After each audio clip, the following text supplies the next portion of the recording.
플레이보이와 펜트하우스에 출연했던 전직 모델이 이제는 머그샷을 찍게 됐습니다. 로스앤젤레스 당국에 따르면 그녀는 나이 많은 남성들을 데이트로 유인한 뒤 그들을 금품을 훔쳤다는 혐의를 받고 있습니다.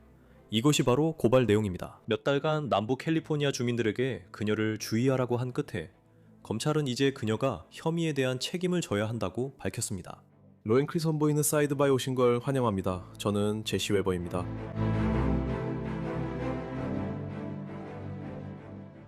좋습니다. 저희가 처음으로 여러분께 28세의 아드바 레비에 대해 말씀드렸었죠. 그녀는 때때로 미아 벤투라라는 예명도 사용합니다. 지난 가을의 일이었습니다. 로스앤젤레스 카운티 법 집행기관이 그녀의 운전면허증 사진과 그녀가 운전한 차량 세부 정보가 포함된 공고를 낸 것으로 보입니다. 차량은 검은 포르쉐 SUV와 흰색 메르세데스 벤츠 세단입니다. 이제 우리는 로스앤젤레스 카운티 지방검찰청에서 레비의 범죄 혐의와 그녀의 재판 일정에 대한 새로운 정보를 받고 있습니다. 그래서 지방검찰청에 따르면 2023년부터 2025년 사이 레비는 데이팅 앱을 이용해 부유한 나이 많은 남성과 젊은 여성들과 관계를 맺은 혐의를 받고 있습니다. 모두 웨스트레이크 빌리지, 웨스트 할리우드, 로스앤젤레스, 베벌리 힐스에서 일어난 일입니다. 그녀는 여자친구나 여행 동반자인 척 하면서 이들의 집에 들어간 것으로 알려졌습니다. 그리고 그녀는 현금과 금, 고급 디자이너 제품을 훔친 혐의를 받고 있습니다. 그래서 현재 6건의 중범죄로 기소된 상태입니다. 타인의 신원 정보를 무단으로 사용한 혐의, 2건 중절도 혐의 2건, 1급 주거침입 절도 혐의 1건, 그리고 사람이 있는 상태에서의 1급 주거침입 절도 혐의 1건이 있습니다. 로스앤젤레스 지방검사 네이선 호크먼은 성명에서 재판에서 우리는 이 피고인이 온라인 관계를 통해 쌓은 신뢰를 이용해 피해자들의 집에 들어가 절도 행각을 벌였다는 점을 합리적인 의심의 여지 없이 입증할 것입니다. 라고 말했습니다. 그녀가 직접이든 온라인이든 다른 사람들을 속여 조종하던 능력은 이제 끝이 났습니다. 우리 사무실은 속임수와 조작을 이용해 다른 사람을 노리는 이들을 반드시 책임지게 할 것입니다.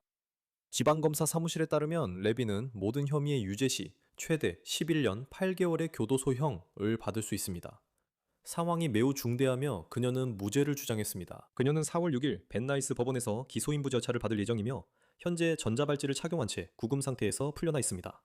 이는 법원 기록에 따른 것입니다. 그녀는 피해자라고 주장하는 이들에게 접근하지 말라는 명령을 받았고 레비의 사기 의혹은 남부 캘리포니아 외의 지역에서도 제기되고 있습니다. ABC7 보도에 따르면 네바다, 플로리다, 프랑스, 이탈리아에서 레비 관련 경찰 신고가 있었습니다. 레비의 소위 절도 의혹에 대해 공개적으로 처음 언급한 사람들 중 한 명은 엑세스베가스의 진행자인 마이크 사틴이라는 팟캐스터였습니다.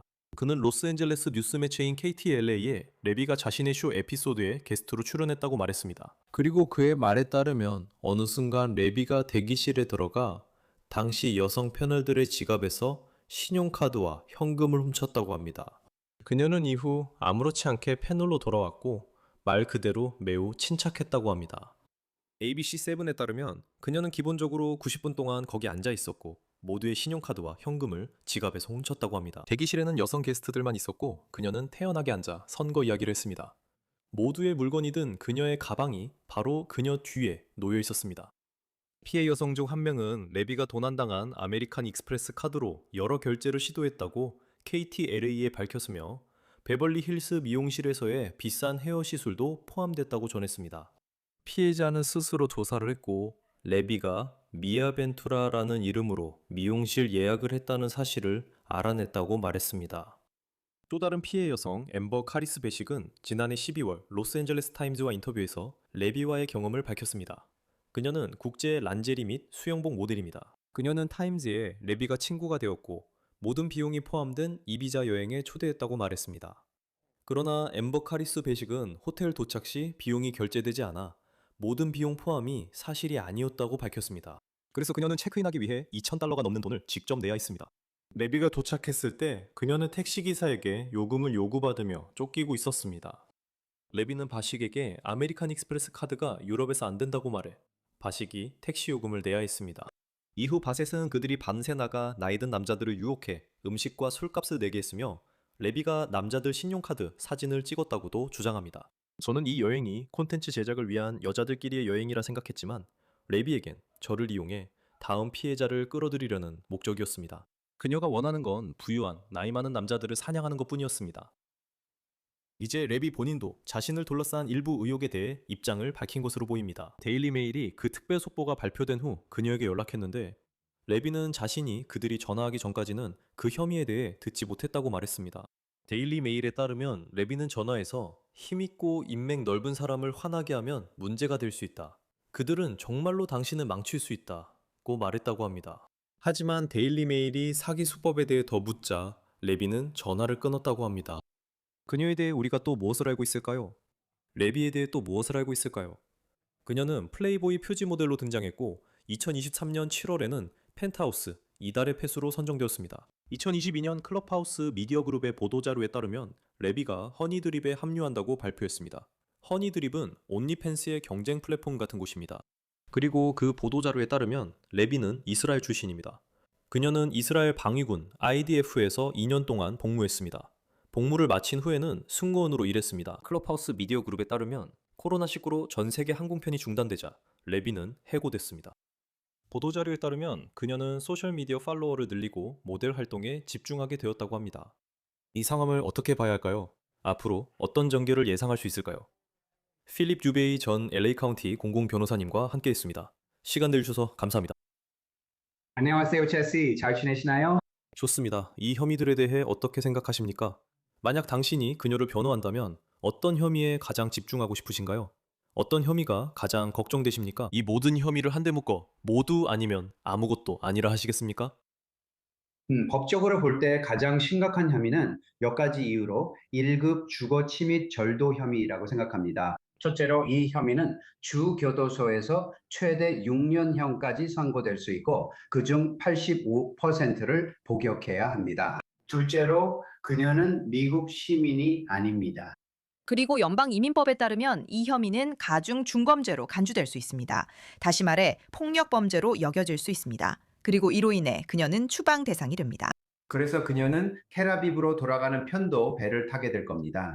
그래서 형사 변호사로서 우리는 피고인의 형사 법적 권리를 적법 절차에 따라 보호해야 할 뿐만 아니라 추가적으로 그들의 이민 신분도 반드시 지켜야 할 의무가 있습니다. 그래서 우리는 그들이 이 나라에 머물 수 있게 최선을 다해야 합니다. 참고로 법원 기록에 따르면 그녀는 사선 변호인을 고용했습니다. 그래서 그녀가 국선 변호인을 사용할 것 같진 않습니다. 그런데 변호 준비 시 가장 먼저 어떤 조치를 취하시나요? 저도 그녀에게 불리한 증거가 궁금해서요.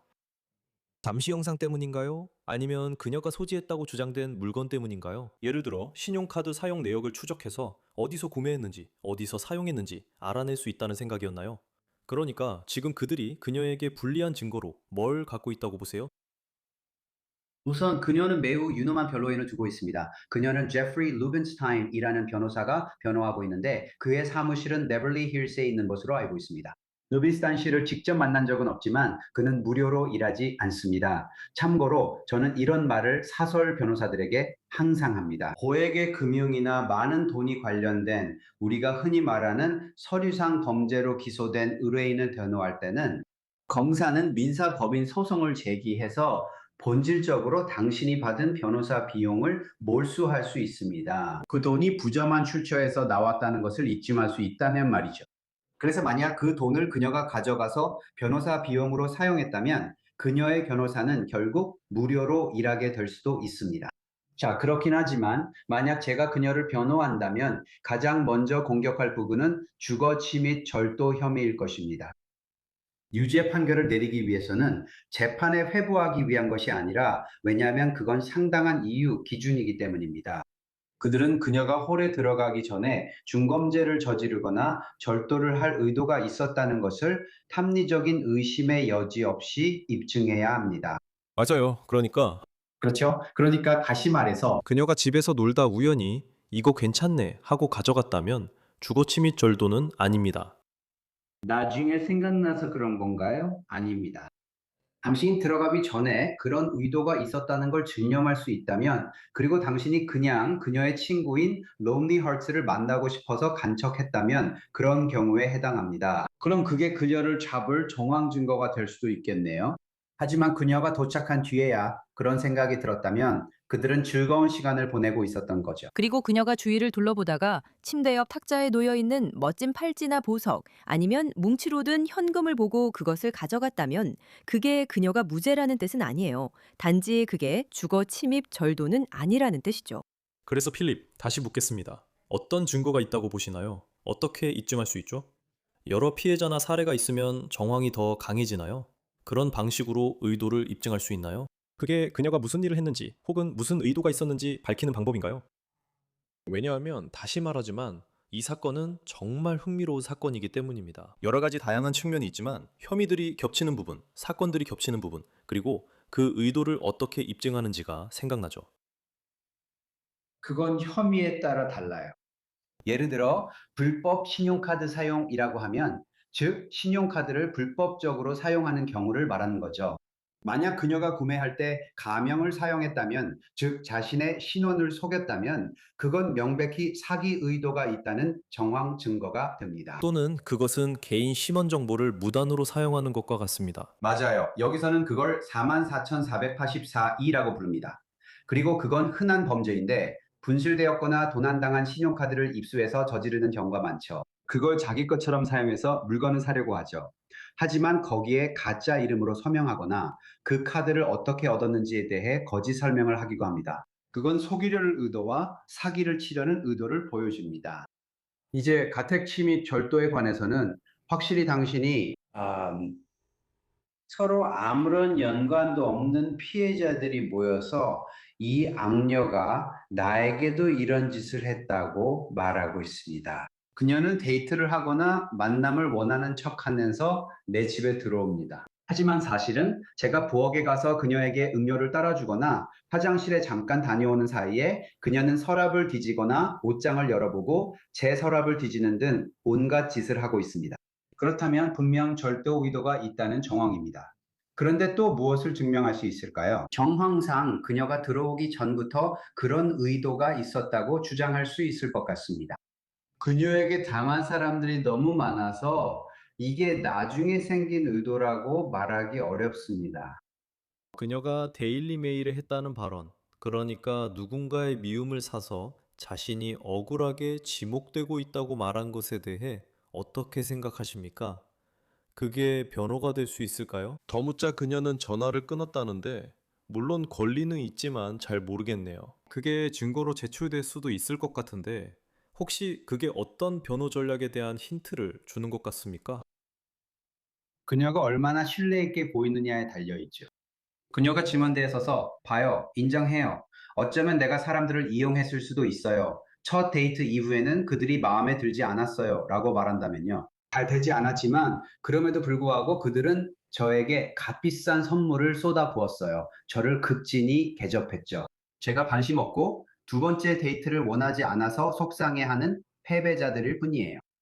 그리고 그게 사실이라는 주장도 할 수 있다고 생각해요. 그러니까 이런 데이트 사이트에서 얼마나 많은 사람들이 만남을 가지나요? 전체 목적이 데이트를 하는 건데 잘 안 되는 경우도 많죠. 그래서 다음 사람으로 넘어가며 운이 좋으면 소울메이트를 찾게 됩니다. 이제 시간이 지나면 유죄를 뒷받침하는 정황이 블록처럼 차곡차곡 쌓이게 될 거예요. 왜냐하면 너무 많은 사람들이 첫 데이트 후나 도중에 그녀가 내 집에 들어와서 내 물건을 훔쳐갔다고 말하게 될 테니까요. 그래서 저는 그게 꼭 불만이 있거나 패배감에 젖은 사람이거나 첫 데이트를 후회하는 사람이라고 생각하지 않아요. 그건 정말로 범죄의 피해자처럼 들립니다. 저는 이런 사건에서 변호인으로서 공정하고 편견 없는 배심원을 구하는 게 쉽지 않을 거라고 생각합니다. 모두가 이 사건을 아는 건 아니겠지만 그녀가 어떤 혐의를 받고 있는지, 어떻게 보이는지, 어떻게 자신을 드러내는지가 영향을 미칠 수 있기 때문입니다.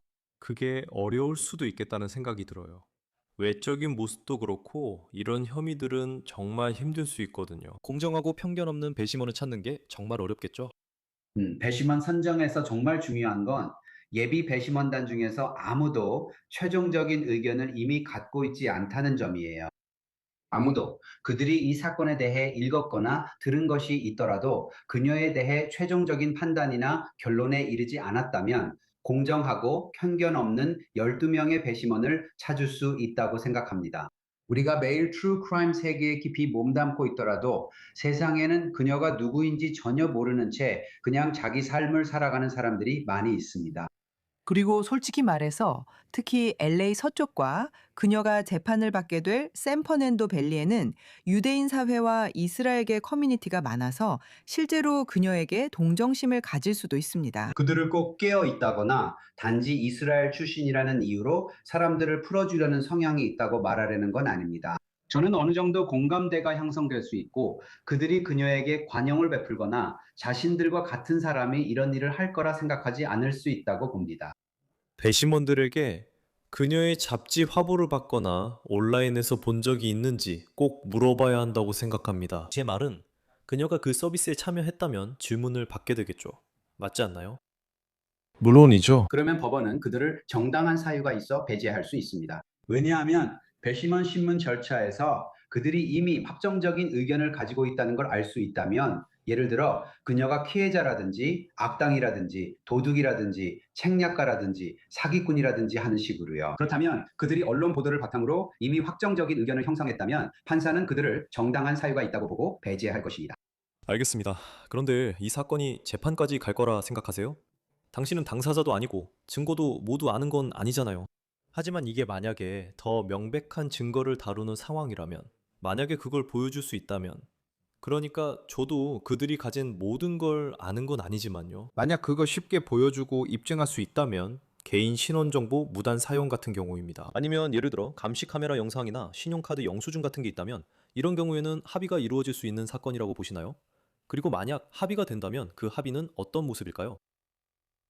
제가 그녀를 변호하고 있다고 가정하고 실제로 그녀가 미국 시민이 아니라는 것, 더 나아가 영주권이나 미국 내 합법적 신분도 없다는 것을 확인했다면요. 저라면 그녀가 복역하는 조건으로 합의를 시도할 것입니다. 연방법에 따라 비폭력적이고 가중 중범죄에 해당하지 않는 중범죄에 대해 364일 이하의 형을 받도록 하겠습니다. 왜냐하면 그렇게 하면 그녀는 유죄 판결을 받고 중범죄 전과가 생기겠지만 그녀는 배상금을 지불하라는 명령을 받겠지만 그것이 자동으로 그녀를 추방 대상자로 만들지는 않습니다. 그래서 그녀는 여전히 이 나라에 남을 권리를 지키기 위해 이민 법원에서 심리를 받을 권리가 있습니다. 저는 그런 식으로 합의를 시도할 것입니다. 반면에 만약 그녀가 어떤 형도 살고 싶지 않고 이민 신분에도 신경 쓰지 않는다면 그냥 유죄를 인정하게 해서 침입절도로 보호관찰만 받게 하거나 아니면 재판을 진행할 수도 있습니다. 하지만 제가 지금 말씀드릴 수 있는 건 그녀가 재판을 받게 될 것을 고려하면 만약 유죄 판결을 받는다면 그녀는 감옥에 가게 될 거라는 겁니다. 그 점에 대해 두 가지 말씀드릴게요. 왜 그렇게 말씀하시는 거죠? 저는 그 재판에 대해 잘 모릅니다. 그리고 두 번째로, 저는 그 법원도 잘 모릅니다. 그리고 또 연방 혐의라고 하셨는데 이건 주 혐의 아닌가요? 이건 주 혐의가 맞지만 특정 주 범죄로 유죄 판결을 받으면 연방 이민법이 적용됩니다. 알겠습니다. 알겠어요. 네, 그리고 연방 이민법은 추방 대상이 되는 특정 범죄 유형을 정의하고 있습니다. 알겠어요. 예를 들어 주인이 실제로 집에 있는 동안 발생하는 특정 유형의 가중 주거 침입 절도가 있습니다. 우리는 이것을 재실중 주거 침입 절도라고 부릅니다. 만약 피해자가 실제로 침입이 일어나는 동안 그 자리에 있다면 그것은 본질적으로 위험한 중범죄입니다. 왜냐하면 피해자가 도둑을 막기 위해 폭력을 사용할 수도 있고 도둑이 피해자에게 폭력을 행사하려 할 수도 있다는 가정이 있기 때문입니다. 그래서 당신은 추방 대상이 됩니다. 왜 그 법원에서 그런가요? 당신은 그녀가 그 법원에서 재판을 받으면 감옥에 간다고 하셨죠? 왜 그렇게 말씀하셨나요? 저는 제 경험과 샌프란도 밸리에서 재판한 것을 바탕으로 말씀드릴 수 있습니다. 유죄 인정 합의를 받아들이지 않고 형량이 거의 11년까지 나올 수 있는 상황에서 이렇게 많은 피해자가 있을 때는 실형 없는 보호 관찰을 받기는 어렵습니다. 제 말은 피고인이 이런 식으로 속임수를 쓰고 이런 이점을 이용했다는 점입니다. 여러 명의 취약한 피해자들이 이렇게 교활하고 조종적인 사람에게 쉽게 희생당했다면 반드시 처벌받아야 합니다. 그렇지 않으면 이런 행동을 막을 수 없습니다. 그때쯤이면 이민 문제는 가장 작은 문제가 되고 그녀는 감옥에 갈 것입니다. 필립 듀베이 함께 해주셔서 정말 감사합니다. 특히 캘리포니아 법과 로스앤젤레스에서 일어나는 일들을 저희가 쉽게 이해할 수 있도록 잘 설명해 주셨습니다. 감사합니다, 선생님. 정말 감사드립니다. 저널은 온라인에 있습니다. 건강하세요. 지금까지 사이드바에서 전해드릴 소식은 여기까지입니다, 여러분. 함께 해주셔서 정말 감사합니다. 그리고 항상 그렇듯이 유튜브, 애플 팟캐스트, 스포티파이 등 여러분이 팟캐스트를 듣는 모든 곳에서 구독해주세요. 또한 MBC의 픽곡에서도 저희를 시청하실 수 있습니다. 저를 팔로우하고 싶으시면 X와 인스타그램에서 저를 팔로우해주시고 제뉴스, 네이션쇼, 제시 웨버 라이브는 월요일부터 금요일까지 동부 시간 기준 밤 11시에 시청하실 수 있습니다. 다음에 또 뵙겠습니다, 여러분.